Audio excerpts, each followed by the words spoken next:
Sa mabuting balita ngayon, pinagkumpara ni Jesus ang dalawang uri ng tao. Sa isang banda, ang mga Pariseo na mahilig magpakitang tao, naghahanap ng karangalan, papuri at pagkilala. Sa kabilang banda ay ang mahirap na balo na tahimik na naghulog ng kanyang dalawang maliit na barya sa kabangyaman ng templo. Sa mata ng tao, halos walang halaga ang kanyang inialay. Ngunit sa mata ni Jesus, siya ang nagbigay ng higit sa lahat. Bakit? Sapagkat ang Diyos ay hindi tumitingin sa halaga ng handog, kundi sa puso ng naghahandog. Ang mayayaman ay nagbigay mula sa kanilang sobra at hindi na kailangan.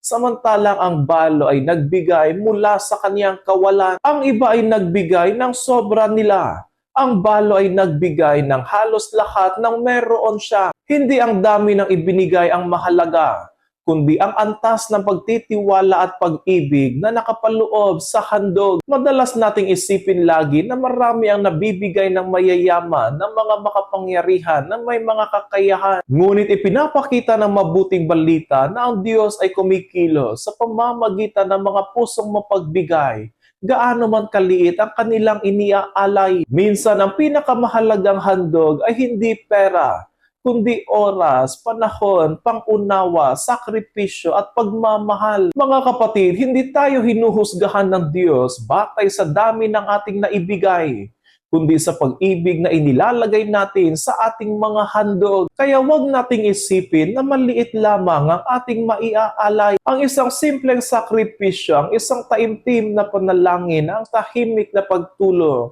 o ang pusong nagtitiwala sa Diyos, ay napakahalaga na sa kaniyang paningin. Sapagkat sa kaharian ng Diyos, ang pinakamahalagang handog ay hindi kung ano ang malaki, kundi ang handog na nagmumula sa pusong marunong magmahal at magtiwala.